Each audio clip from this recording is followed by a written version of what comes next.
years, there were tons of filmmakers that did their own reinterpretation of the King Arthur legend. One of those examples happens to be Excalibur, and that happens to be one of those best ones, and others happen to make fun of the legend with Monty Python and the Holy Grail. And heck, Disney made their own reinterpretation of the King Arthur story with Sword in the Stone. And now Guy Ritchie is one of those filmmakers that can possibly do something new with the King Arthur legend. And you guys know Guy Ritchie, he's known for making Snatch, the Sherlock Holmes movies, and Man from U.N.C.L.E. Surely he can do something new with the King Arthur legend, do something awesome, and make the movie entertaining, right? Wrong.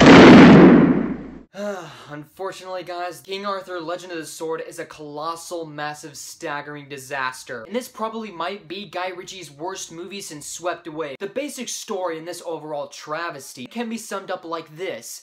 It's Hamlet if it were written in crayon by a 3-year-old. After King Vortigern, played by Jude Law, betrays his brother just to earn the right to the throne, Arthur, who was the son of the once true king of Camelot, has been taken in as a child and raised in a brothel, all the way till his adult years where he basically learns how to fight, and he becomes a leader of a bunch of medieval radicals. And after those long years of finding the rightful heir of Camelot, Excalibur is finally rediscovered in the stone, so Vortigern basically uses it as a test to find who was the rightful heir to the throne. Arthur pulls the sword from the stone, his heritage has been revealed, and Guinevere, who's played by Astrid Burgess-Frisbee, sees the potential in him and helps him become a stronger warrior so that way he can also use the magic sword of Excalibur while reuniting a revolution to take down Vortigern and to maintain the throne he rightfully deserves.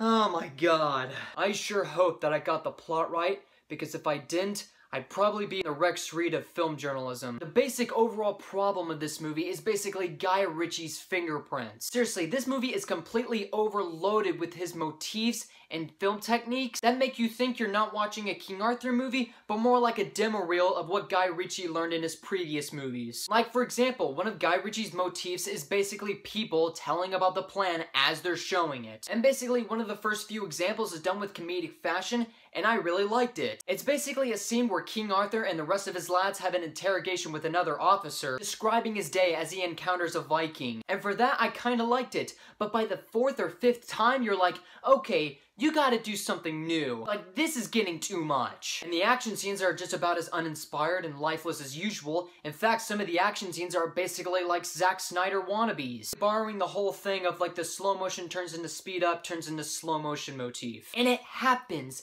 on almost every single action scene. The biggest overall problem with Guy Ritchie's King Arthur is how chaotic and ridiculous the editing is. There are some scenes that basically don't play out like actual scenes. For example, there are some scenes that are basically taken out of order and they're edited in a way to make you feel confused like some scenes are missing. For example, some characters would jump off of a cliff into a river and the next thing you know they're on horseback, and then later on they show you the scene that was actually missing. That doesn't even feel clever. It just feels like someone took a chainsaw to one of the film strips and just rearranged them in a different order. And some of the editing highly impacts some of the action scenes in there. Sometimes when they're edited, they don't even feel like action scenes. They either feel like a cutscene from a video game, a Zack Snyder wannabe, or they feel like a montage. And that's practically almost 99% of the action scenes. For example, King Arthur has to go to like this dark, isolated location in order to test his fear and his strength. And in this sequence, it shows him fighting bats,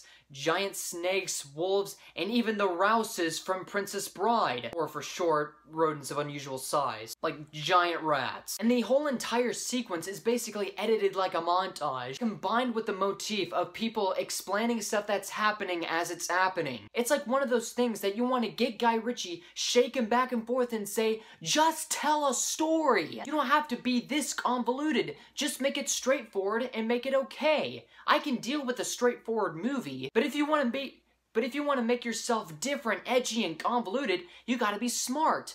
And this movie isn't. It's actually very stupid. And even the soundtrack, it has no emotional weight to any of the scenes that are going on because they are either montage-style music or basically rock-hard, medieval, classic music. So while the soundtrack is going on, while the action scenes are going on, there's no suspense to be had in any of the scenes. Speaking of the action scenes, the violence is extremely comical. This is the most PG-rated, PG-13 violence I've seen in a long time. There's a scene where a guy is getting interrogated and Jude Law cuts his ear off, and beyond all that, There's no blood in that scene, and you can barely even see what Jude Law is holding in his hand. Like, seriously, if you want to be violent in a PG-13 movie, be violent. Lord of the Rings had decapitations, and Kong Skull Island had someone die cannibal Holocaust style. I am a freaking adult. The only time you can even get blood in a movie is when a knife is landing on the floor, a snake gets his head cut off, or it's just done off screen or done in very poorly edited fashion. And while all the action scenes and the editing is atrocious, the CGI is even worse. And while of course, while some of the elephants are basically impressive looking, there are other visual effects that basically look unfinished. For example, a giant snake that appears, or even the rodents of unusual size like I mentioned. They look completely unfinished, unpolished, and fake looking. Now, while I do say I am kind of ragging on this movie, I'm not. I'm just basically just disappointed in all of this. I mean, I'm wanting to have fun with every single movie that comes out this year, but if you want to really entertain me, give me some saving graces. And surprisingly, some of the saving graces are basically some of the acting that's standard at best. Charlie Hunnam and Jude Law basically do serviceable jobs as King Arthur and Lord Vortigern, but they're given not much to work with, so they just end up being archetypes of characters from different movies. And basically, while I kinda like the banter exclusively from Aidan Gillen, and he's basically in this movie because he's in Game of Thrones, maybe that's why he's in this movie, just to bring in the Game of Thrones audience. While you do see funny banter back and forth, you really don't care about any of these characters on screen. Guys, in the end, King Arthur Legend of the Sword is just a colossal misstep, and it's probably the biggest flop so far this summer. I mean, sure, I can certainly have fun with a summer blockbuster movie as long as you can make it entertaining. And this movie is not entertaining, are basically the same people who think that Kong Skull Island is a massive disappointment. And for me, I'm sorry to say this, guys, but King Arthur Legend of the Board earns a 0.5 out of 5. Alright guys, that is my review of King Arthur Legend of the Sword. Comment below, let me know what you thought about the movie. Find me on Facebook, Twitter, or Google+. And also, be sure to subscribe for more. My name is Luke Nukem, and you have been blown away.